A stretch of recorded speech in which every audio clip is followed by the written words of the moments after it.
Je pense que dans sa première démarche de venir en clinique, j'ai été un élément déclencheur dans le sens où on n'habitait plus ensemble.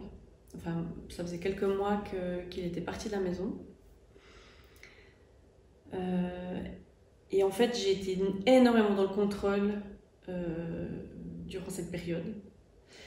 Et il y a un jour où il y a eu un événement qui s'est passé, c'est-à-dire qu'il est déjà il faisait plus en fait, il jouait plus du tout son rôle de père, de mari. Donc le rôle de mari, moi j'avais finalement laissé tomber. Je m'étais dit bon ben voilà, il est plus capable. Par contre, je tenais beaucoup à ce qu'il continue son rôle de père.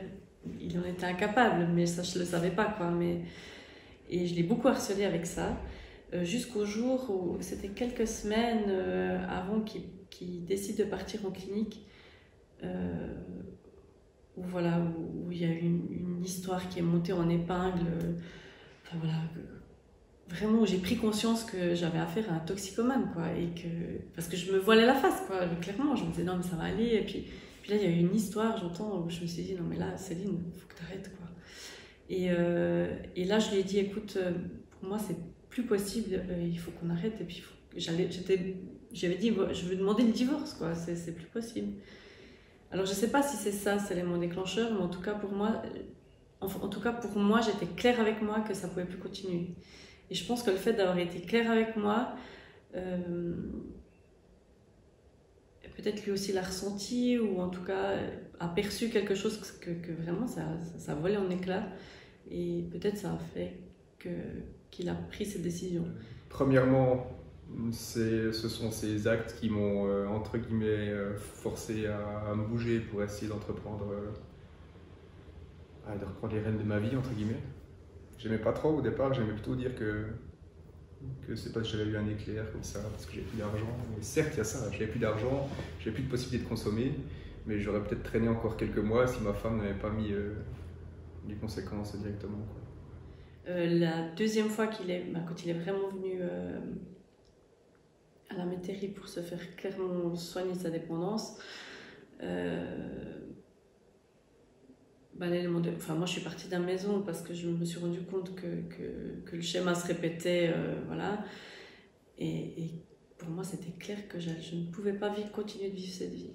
J'avais vécu finalement le fait quand il n'avait pas été à la maison pendant ces 2 mois, quand il était loin.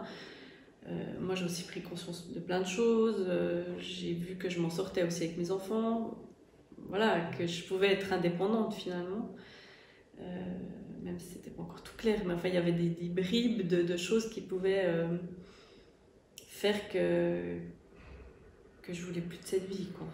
Et malgré tout, sa première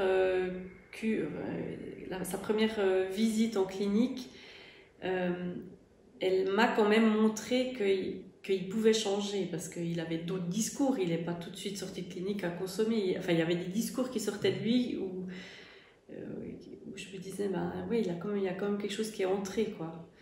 Donc quand la consommation a recommencé, je me suis dit, non mais moi je ne voulais pas de ça. Donc je suis partie de la maison, clairement, en disant, mais si tu ne veux pas te soigner, pour moi, ce ne sera plus possible, quoi. J'ai beaucoup de chance parce que elle m'a fait confiance déjà.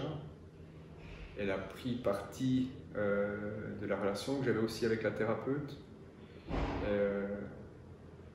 Elle s'est intégrée dans cette espèce de complexité qui fait que si on a réussi à être pendant 20 ans ensemble, et si elle a réussi à me supporter pendant 20 ans, c'est qu'il y avait peut-être aussi un peu de son côté à regarder, quoi.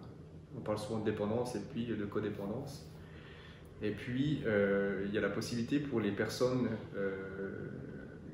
les proches, les maris, les femmes ou les enfants, etc., qui sont patients ici à la métairie, de venir aussi puis faire des groupes de proches.